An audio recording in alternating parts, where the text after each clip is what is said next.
صحیح مسلم حدیث نمبر 547۔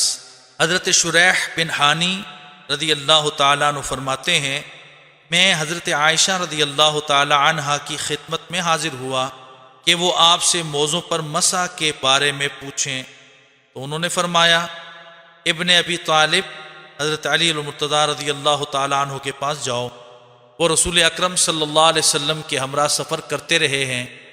بس ہم نے ان سے پوچھا تو انہوں نے فرمایا، نبی اکرم صلی اللہ علیہ وسلم نے مسافر کے لیے 3 دن رات اور مقیم کے لیے 1 دن رات کا وقت مقرر کیا ہے۔